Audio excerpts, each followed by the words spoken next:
I'm on faculty at UCLA in developmental pediatrics, and been there for a long time.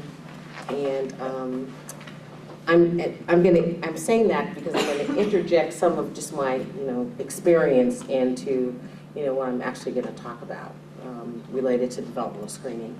So if you give me the next slide, I think I need to maybe turn around a little bit so I can see.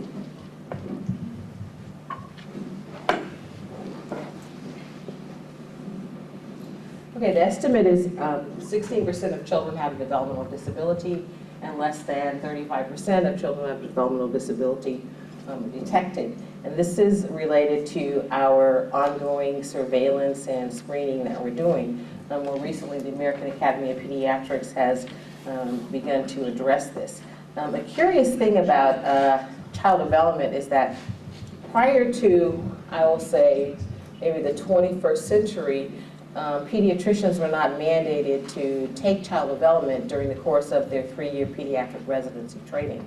The American Academy of Pediatrics then recommended this, and it's been pretty much implemented, probably over the past, I'll say 7 or 8 years, where pediatric residents rotate at least 1 month in child development. It's a requirement for them to finish their residency and be able to sit for their board. So they rotate at least 1 month through child development throughout their 3-year pediatric residency. So, if you have pediatricians, if some of your pediatricians out there, and you know that you were not mandated to rotate through this or actually, take any courses in it. Now, some of you may have taken CME courses related to that or taken a special interest as you moved out into practice, but again, it wasn't mandated. So what I'm finding is that the residents who are coming out now, who are rotating through and coming out now, have a better sense of this, and as they move out into practice, they do have a better sense of appropriate referrals, screenings, and that kind of a thing.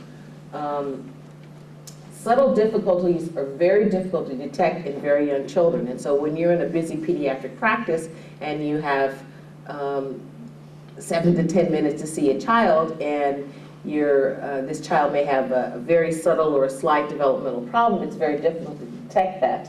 When you see a smiling child, infant who is interacting with you and looks physically healthy.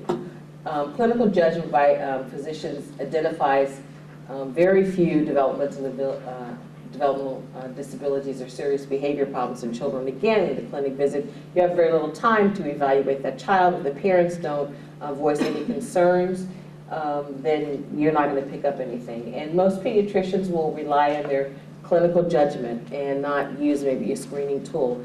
And I have to say, this is true of major medical centers and residency programs, and this is something that is beginning to take hold in residency training programs where they're looking at the child's development during the pediatric visits and they're doing developmental surveillance, but not necessarily formal developmental screening, which is the next step.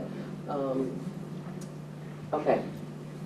And these are the most common problems that you'll see with children. Global developmental issues in the first year to year and a half of life, then usually you're worried about motor concerns, either hypertonicity or hypotonicity, some asymmetries of movement or tone, delayed motor development. And then when you're moving into the second year, there's generally, if there are issues of concern, particularly on the part of the parent, then they're more concerned about speech and language difficulty. Then there's autism. Every child who has a speech and language problem at this point in time, a social concern, then we're always thinking about autism. The incidence is 1 in 150, which is really a lot of children. There are some days that I will see 4 or 5 new cases that I'm diagnosing on that day of children with autism.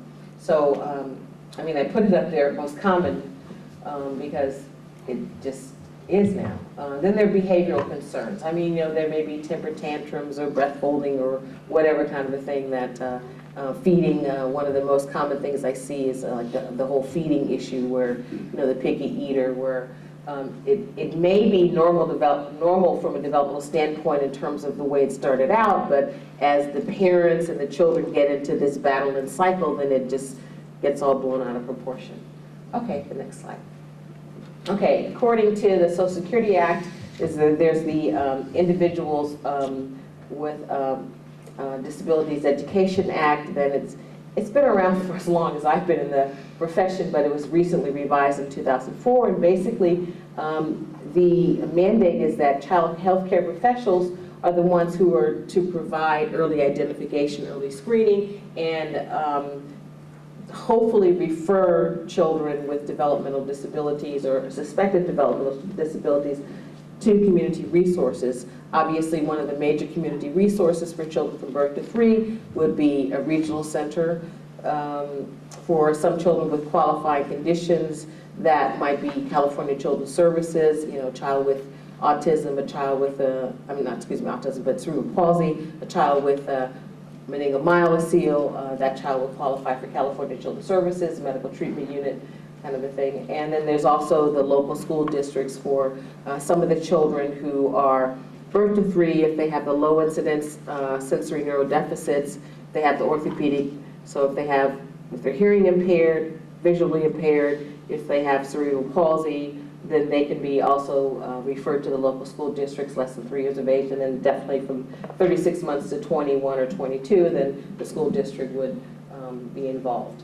The American Academy of Pediatrics came up with a policy statement in 2006, and basically identifying young children with developmental disabilities, that this should be done in that child's medical home. And hopefully every child is, or every parent or family is being supported towards that child having a medical home, so that that particular healthcare provider gets to know that child, that family over a period of time, and will notice even some subtle changes in that child.